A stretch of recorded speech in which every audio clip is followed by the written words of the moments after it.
بسم اللہ الرحمن الرحیم۔ السلام علیکم۔ ماڈل درسی کتاب اردو جماعت نہم کے لیے قومی نصاب 2022-23 کے مطابق نیشنل بک فاؤنڈیشن، وفاقی ٹیکسٹ بک بورڈ اسلام آباد۔ آج ہم سبق نمبر 2 پڑھنے جا رہے ہیں، جس کا عنوان ہے نعت رسول مقبول صلی اللہ علیہ وآلہ آلہ واصحابہ وسلم۔ نعت اس نظم کو کہتے ہیں جس میں حضرت محمد صلی اللہ علیہ وآلہ آلہ واصحابہ وسلم کی تعریف کی جائے۔ اسٹوڈنٹس لرننگ آؤٹ کم اس میں یہ ہے، یہاں سے اس کی پڑھائی شروع ہو رہی ہے۔ سب سے پہلے ہم مشکل الفاظ کے معنی کو دیکھتے ہیں۔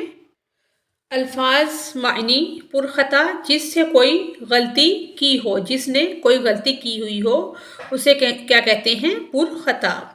رحمت، دو جہاں، دونوں جہانوں کے لیے رحمت۔ غایت اولی، سب سے اہم وجہ۔ نن، دو جہاں، دونوں جہانوں کا برا۔ دستگیر، ہاتھ پکڑنے، مدد کرنے والا۔ شناسہ، جس سے جان پہچان ہو۔ نذیر، مثال۔ نور، نور الاولین یا نور اولین، سب سے پہلا نور۔ پرخطا، گنہگار، ننگے دو جہاں، دونوں جہاں کی رسوائی۔ شناسہ، جان پہچان والا، واقف کار۔ راہ نورت، راستہ چلنے والا، تیز چلنے والا۔ لاج، حیا، شرم، غیرت۔ غایت اولی، اولین مقصد، بنیادی مقصد۔ نصیر، مثل، مانند۔ اس کو راہ ناورد بھی، جیسے نون پہ بھی زبر ہے اور واؤ پہ بھی راہ ناورد، راستہ چلنے والا، تیز چلنے والا۔ اب ہم اس کے اشعار کی تشریح کرتے ہیں۔ شعر نمبر 1، پہلا شعر ہے: جس دل سے زندہ ہے وہ تمنا تم ہو یا تو ہو، ہم جس میں بس رہے ہیں وہ دنیا تم ہی تو ہو۔ دل جس سے زندہ ہے وہ تمنا تم ہی تو ہو، ہم جس میں بس رہے ہیں وہ دنیا تم ہی تو ہو۔ تشریح: یہ اس کے لکھنے والے ہیں، شاعر جو ہیں، رائٹر جو ہیں، ظفر علی خان کی شخصیت کے کئی پہلو ہیں۔ وہ شاعر بھی تھے، مدیر بھی، اور آزادی کی جدوجہد میں حصہ لینے والے ایک سرگرم سیاسی کارکن بھی۔ ان کی نظمیں مذہبی اور سیاسی نقطہ نظر سے بہترین کاوشیں کہلاتی ہیں۔ وہ اسلام کے سچے شیدائی، محب رسول یعنی کہ حضرت محمد صلی اللہ علیہ وآلہ آلہ واصحابہ وسلم سے محبت کرنے والے اور اپنی نعت گوئی کے لیے مشہور و معروف ہیں۔ مذہبی موضوعات میں، خاص طور پر نعتیہ شاعری میں، ان کے جوہر جس خلوص، شدت اور محبت سے کھلے ہیں، وہ انہیں دوسرے شعراء سے ممتاز کرتے ہیں۔ مولانا ظفر علی خان کی نعتیہ شاعری کی ایک خصوصیت تعلیمات نبوی صلی اللہ علیہ وآلہ آلہ واصحابہ وسلم کا بیان ہے۔ انہوں نے یس مردہ اور مغلوب مسلمانوں کے جن کے دل مر چکے تھے اور وہ مغلوب ہو چکے تھے، مسلمانوں کے اندر ایمان کی حرارت اور سعی و عمل کا سور پھونکنے کے لیے اپنی نعت گوئی سے ایک تحریک کا کام لیا۔ لیکن انہوں نے مروجہ نعتیہ اسلوب سے دامن بچاتے ہوئے اپنا الگ انداز اپنایا ہے۔ ان کے ہاں جذبے کی شدت اور عصری شعور ایک خاص امتزاج کے ساتھ نمایاں ہوتے ہیں۔ کہیں کہیں تخیل کے محاسن بھی سامنے آتے ہیں اور بعض اشعار خالصتاً غزلیہ انداز، سادگی اور برجستگی لیے ہوئے ہیں۔ اس شعر میں، یہاں سے تشریح ہے، یہ سارا اس کا انٹرو تھا۔ اس شعر میں شاعر کہتے ہیں کہ میرا دل جس کی چاہت سے لبریز ہے وہ نبی کریم صلی اللہ علیہ وآلہ آلہ واصحابہ وسلم ہی ہیں۔ آپ خاتم النبیین صلی اللہ علیہ وآلہ آلہ واصحابہ وسلم ہی ہمارا سہارا ہے، اور یہ دنیا جس میں ہم رہ رہے ہیں وہ اللہ نے آپ خاتم النبیین صلی اللہ علیہ وآلہ آلہ واصحابہ وسلم ہی کے لیے بنائی ہے، اور ہماری تو دنیا آپ خاتم النبیین صلی اللہ علیہ وآلہ وصحبہ وسلم ہی ہیں۔ مولانا ظفر علی خان نعت کے اس شعر میں حضور خاتم النبیین صلی اللہ علیہ وآلہ وصحبہ وسلم کی خدمت اقدس میں نذرانہ عقیدت پیش کرتے ہوئے کہتے ہیں کہ آپ خاتم النبیین صلی اللہ علیہ وآلہ وصحبہ وسلم کی محبت ہمارے ایمان کا حصہ ہے۔ اگر یہ محبت دل میں جاگزی نہ ہو تو یہ زندگی بیکار اور بے معنی ہے۔ آپ خاتم النبیین صلی اللہ علیہ وآلہ وصحبہ وسلم کی ذات مبارکہ ہمارا سب سے بڑا سہارا ہے۔ حضور خاتم النبیین صلی اللہ علیہ وآلہ وصحبہ وسلم کی سچی محبت کے بغیر کوئی مومن ہو ہی نہیں سکتا۔ آپ خاتم النبیین صلی اللہ علیہ وآلہ وصحبہ وسلم نے دنیا کو اسلام کے نور سے منور کر دیا اور اللہ کے احکامات کے مطابق بہترین نظام زندگی قائم کیا، جس پر چل کر دنیا امن و آشتی کا گہوارہ یعنی کہ امن و سلامتی کا گہوارہ بن گئی۔ آپ خاتم النبیین صلی اللہ علیہ وآلہ وصحبہ وسلم ہی کی بدولت یہ کائنات آباد ہے۔ ہم آپ خاتم النبیین صلی اللہ علیہ وآلہ وصحبہ وسلم کی محبت کی دنیا میں رہ رہے ہیں، یعنی آپ خاتم النبیین صلی اللہ علیہ وآلہ وصحبہ وسلم کی ذات مبارکہ ہی ہماری زندگی کا مرکز و محور ہے۔ شعر نمبر 2 دوسرا شعر ہے، جو ماسوا کی حد سے بھی آگے گزر گیا، اے راہ نوورد جادوئے اسرا تم ہی تو ہو۔ اس کی تشریح ہے، یہاں تک اس کا انٹرو ہے اور یہاں سے اس کی تشریح شروع ہو رہی ہے۔ اس شعر میں شاعر کہتا ہے کہ اللہ نے جو مقام نبی صلی اللہ علیہ وآلہ وصحبہ وسلم کو عطا کیا ہے وہ کسی نبی کو نہیں حاصل ہے۔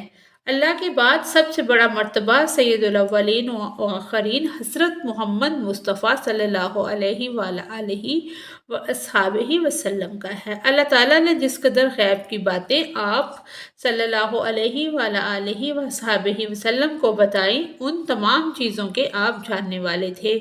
آپ خاتم النبیین صلی اللہ علیہ وآلہ وصحبہ وسلم کائنات کی رفتوں سے واقف ہوئے۔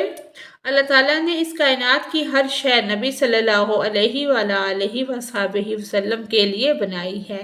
اگر وہ نہ ہوتے تو یہ جہاں بھی نہ ہوتا، اور دنیا کے ہر نیک شخص سے زیادہ بہترین اور نیک حضرت محمد خاتم النبیین صلی اللہ علیہ وآلہ وصحبہ وسلم ہی ہیں۔ ان کا مرتبہ باقی تمام انسانوں سے بہت زیادہ ہے۔ اس شعر میں شاعر اس حقیقت کی طرف اشارہ کرتا ہے کہ حضور خاتم النبیین صلی اللہ علیہ وآلہ وصحبہ وسلم وجہ تخلیق کائنات ہیں۔ اے رسول پاک خاتم النبیین صلی اللہ علیہ وآلہ وصحبہ وسلم، کائنات میں اللہ تعالیٰ نے جو کچھ پیدا کیا ہے وہ آپ خاتم النبیین صلی اللہ علیہ وآلہ وصحبہ وسلم ہی کے لیے پیدا کیا گیا۔ تمام وجوہات کی پہلی وجہ آپ خاتم النبیین صلی اللہ علیہ وآلہ وصحبہ وسلم ہی کی ذات بابرکات ہے۔ اس کائنات کی تخلیق کا مقصد یہ ہے کہ آپ خاتم النبیین صلی اللہ علیہ وآلہ وصحبہ وسلم کو پیدا کرنا مقصود تھا۔ اللہ تعالیٰ نے انسانوں میں سب سے زیادہ افضل آپ خاتم النبیین صلی اللہ علیہ وآلہ وصحبہ وسلم کی ذات بنائی۔ شعر نمبر 3 گرتے ہوں کو تھام لیا جس کے ہاتھ نے، اے تاجدار یثرب و بطحہ تم ہی تو ہو۔ تشریح اس کی یہ ہے، یہاں تک اس کا انٹرو ہے جو کہ ہر شعر کے ساتھ ہم لکھیں گے، آگے سے اس کی تشریح شروع ہو رہی ہے کہ اس شعر میں شاعر کہتا ہے کہ نبی کریم صلی اللہ علیہ وآلہ وصحبہ وسلم کی ذات رحیم و کریم ہے۔ آپ خاتم النبیین صلی اللہ علیہ وآلہ وصحبہ وسلم نہایت رحم دل تھے۔ آپ خاتم النبیین صلی اللہ علیہ وآلہ وصحبہ وسلم ہمیشہ ضرورت مند اور دکھی لوگوں کی مدد کرتے تھے۔ آپ خاتم النبیین صلی اللہ علیہ وآلہ وصحبہ وسلم نے کبھی کسی جائز کام سے انکار نہیں کیا۔ آپ خاتم النبیین صلی اللہ علیہ وآلہ وصحبہ وسلم مکہ اور مدینہ کے تاجدار ہیں۔ دنیا کی سب رونق آپ خاتم النبیین صلی اللہ علیہ وآلہ وصحبہ وسلم ہی سے ہے۔ آپ خاتم النبیین صلی اللہ علیہ وآلہ وصحبہ وسلم ہی دونوں جہاں کے سردار ہیں۔ آپ خاتم النبیین صلی اللہ علیہ وآلہ وصحبہ وسلم ہی کی ذات برکات ہے۔ اس کائنات کی تخلیق کا مقصد یہ ہے کہ آپ خاتم النبیین صلی اللہ علیہ وآلہ وصحبہ وسلم کو پیدا کرنا مقصود تھا۔ اللہ تعالیٰ نے انسانوں میں سب سے زیادہ افضل آپ خاتم النبیین صلی اللہ علیہ وآلہ وصحبہ وسلم کی ذات بنائی۔ شعر نمبر 4 ہے، دنیا میں رحمت دو جہاں اور کون ہے، جس کی نہیں نظیر وہ تنہا تم ہی تو ہو۔ نظیر ہوتا ہے جس کی مثال نہ ملے۔ تشریح آگے یہاں سے شروع ہو رہی ہے، یہاں تک اس کا انٹرو ہے، یہاں تک انٹرو آ جائے گا، یہاں سے ہم شروع کرتے ہیں۔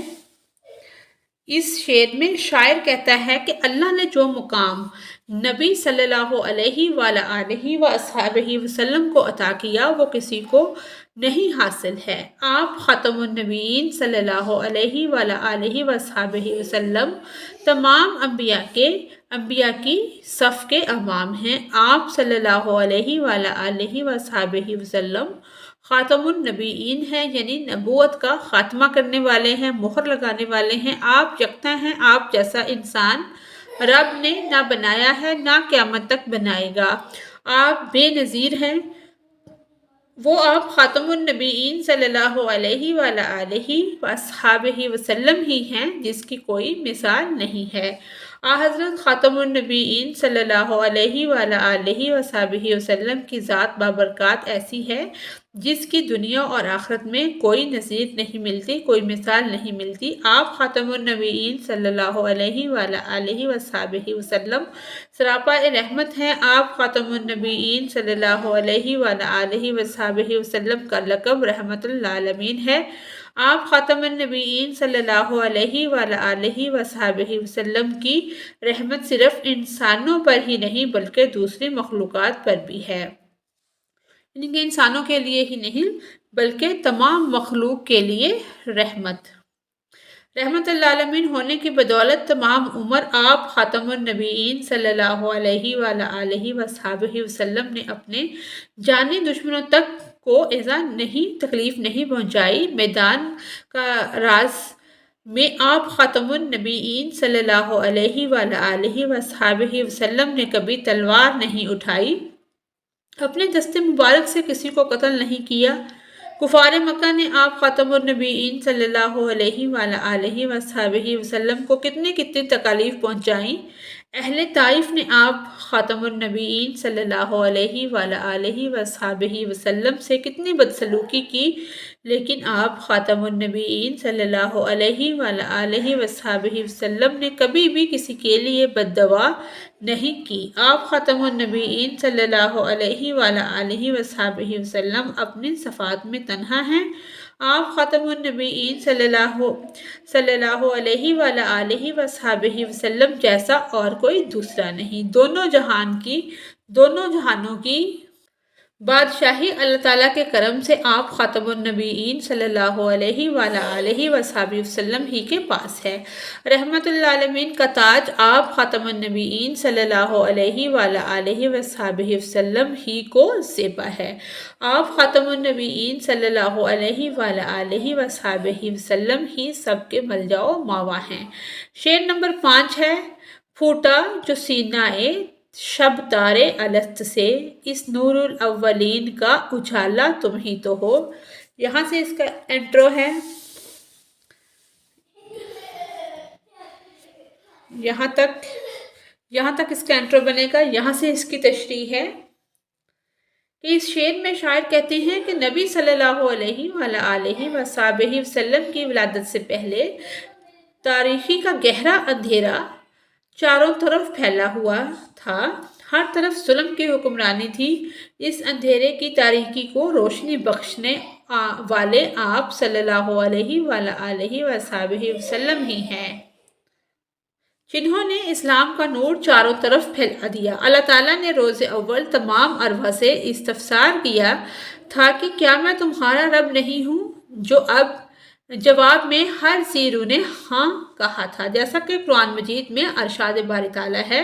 ترجمہ: اور یاد کیجئے جب آپ کے رب نے اولاد آدم کی پشتوں سے ان کی نسل نکالی اور ان کو انہی کی جانوں پر گواہ بنایا اور فرمایا کیا میں تمہارا رب نہیں ہوں؟ وہ سب بول اٹھے کیوں نہیں، تو ہی ہمارا رب ہے، ہم گواہی دیتے ہیں تاکہ قیامت کے دن یہ نہ کہو کہ ہم اس عہد سے بے خبر تھے۔ اسی طرح شاعر حضور خاتم النبیین صلی اللہ علیہ وآلہ وصحبہ وسلم سے مخاطب ہو کر کہتا ہے کہ یا رسول اللہ، الست کی تاریخ رات کے سینے سے جو پہلا نور نمودار ہوا تھا، اس پہلے نور کی روشنی آپ خاتم النبیین صلی اللہ علیہ وآلہ وصحبہ وسلم ہی تو ہیں۔ اس سے مراد ہے کہ آپ خاتم النبیین صلی اللہ علیہ وآلہ وصحبہ وسلم ہی وجہ تخلیق کائنات ہیں۔ پیارے نبی خاتم النبیین صلی اللہ علیہ وآلہ وصحبہ وسلم فرماتے ہیں کہ اگر میرے نور کو پیدا کرنا مقصود نہ ہوتا تو دنیا ہی پیدا نہ ہوتی۔ آپ خاتم النبیین صلی اللہ علیہ وآلہ وصحبہ وسلم ہی کی وجہ سے اس کائنات میں روشنی ہے۔ شاعر کہتا ہے کہ اے پیارے نبی خاتم النبیین صلی اللہ علیہ وآلہ وصحبہ وسلم، آپ خاتم النبیین صلی اللہ علیہ وآلہ وصحبہ وسلم ہی کا نور سب سے پہلے پیدا ہوا۔ یہی وہ اجالا تھا جو یوم الست میں دکھائی دیا۔ حدیث قدسی ہے۔ ترجمہ: اے نبی صلی اللہ علیہ وآلہ وصحبہ وسلم، آپ کو پیدا نہ کرنا ہوتا تو یہ کائنات نہ پیدا کرتا۔ شعر نمبر 6 ہے۔ چلتے ہیں جبریل کے پر جس مقام پر، اس کی حقیقتوں کے شناسا تم ہی تو ہو۔ آگے اس کی تشریح ہے، یہاں تک انٹرو ہے، یہاں سے تشریح ہم کریں گے۔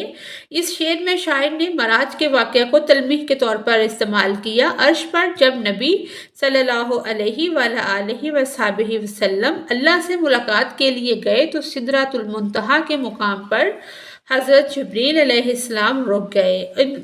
ان کو اس سے آگے جانے کی اجازت نہیں تھی، ورنہ ان کے پر جل جاتے، مگر اللہ نے اپنے پیارے حبیب صلی اللہ علیہ وآلہ وصحبہ وسلم کو اس سے آگے کے رازوں سے واقف کروایا ہے۔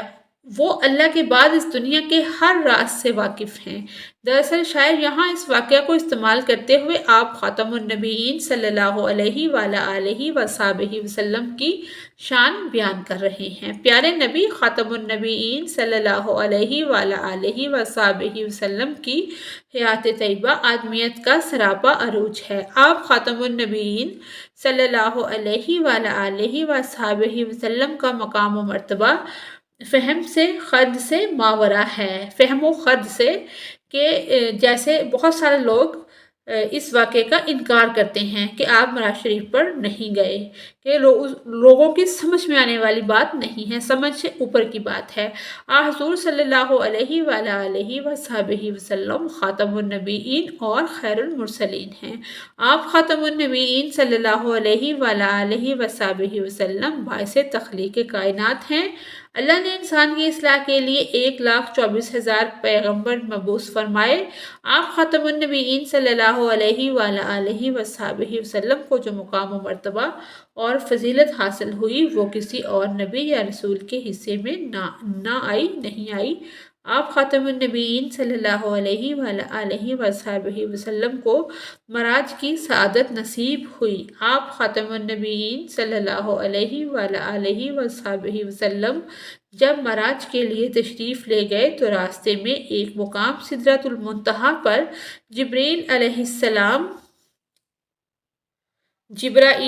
السلام نے اپنی بے بسی کا اظہار کر دیا کہ اگر میں یہاں سے ذرا بھی آگے جاؤں تو میرے پر چل جائیں گے، جس مقام کی حقیقت سے جبرائیل علیہ السلام بھی ناآشنا تھے۔ آپ خاتم النبیین صلی اللہ علیہ وآلہ وصحبہ وسلم اس کی رفتوں سے واقف ہوئے، کیونکہ آپ خاتم النبیین صلی اللہ علیہ وآلہ وصحبہ وسلم جبرائیل علیہ السلام کو وہیں چھوڑ کر خود آگے نکل گئے۔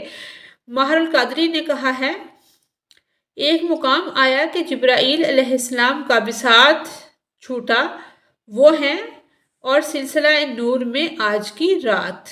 شعر نمبر 7 ہے، سب کچھ تمہارے واسطے پیدا کیا گیا، سب غائطوں کی غائط اولا تم ہی تو ہو۔ تشریح یہاں سے شروع ہو رہی ہے، یہاں تک اس کا انٹرو ہے، یہاں سے اس کی تشریح بنتی ہے، اس کو ہم پڑھتے ہیں۔ اس شعر میں شاعر نے کہا ہے کہ دنیا کی تخلیق کا مقصد نبی صلی اللہ علیہ وآلہ وصحبہ وسلم ہے۔